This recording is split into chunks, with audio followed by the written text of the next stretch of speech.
Redo You, the podcast that teaches you tools and strategies so you can build the confidence to rediscover and reinvent yourself. With me, Emma Hull, your favorite life coach. Each week, I'll introduce a concept that you can implement right away so you can live your most authentic life. Let's get started. You have a responsibility to live your most extraordinary life. I truly believe that. And it's a gift to yourself and to the world to do so. Because when you are living in your purpose, your passion, it shifts your energy, your vibration, and it truly is a beautiful gift to yourself and to the world. So how do you go about living your most extraordinary life? Well, the first thing is really to get out of your own way, as is so often the case with coaching. I am all about teaching you how to get out of your way.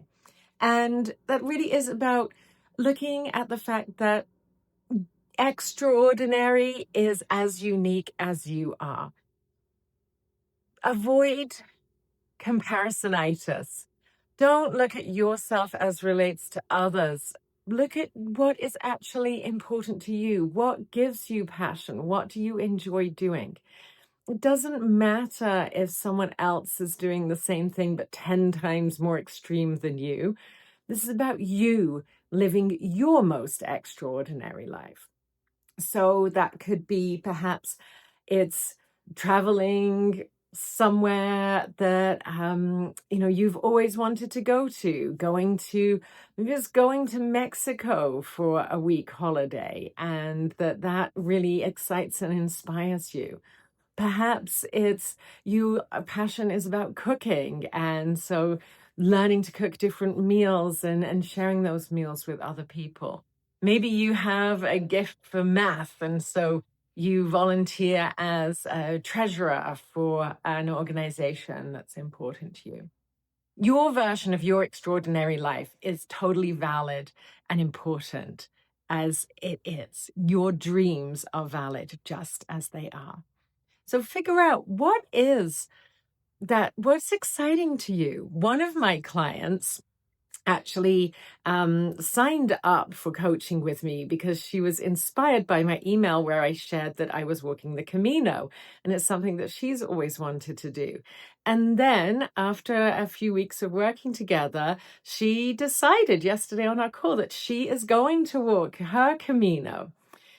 So figure out what is that passion that's been on the back burner, that thing that you've always wanted to do, and then commit to doing it.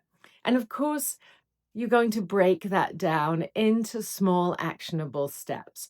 You don't just wake up and say, I'm going to walk the Camino tomorrow. There's a lot of work to be done to get there. And so breaking it down and making the process of getting to your extraordinary life part of the journey, part of the pleasure as well. So depending on what it is that you're going to do, think about what are the smallest steps that you can take towards that. What are some of the milestones along your path? Is there any training that you need to do? Do you need to send an email to someone and let them know, hey, I'd love to volunteer with your organization? Think about what are the various different steps and put them into a little bit of order, and then commit to taking that first step. So you figured out what you want to do and you figured out the steps to get there. Now, really, that's all there is to it. Go out there and live. Like I said, it's going to shift your energy. You are going to be so much brighter, more excited, vibrant, and that energy is going to lift up the energy of other people around you. And consciously or unconsciously, you're going to be inspiring other people to do the same, to elevate their game and to live their best life. Let me know. What are you going to do? How are you going to live your most extraordinary life? Send me a message, emma@lifeuntethered.com, or drop something in the comments here. I can't wait to hear from you because you are extraordinary. Thank you for tuning in to this episode of the Redo You podcast. Remember to subscribe, rate, and review, and tell a friend because together we rise even higher. See you next Friday.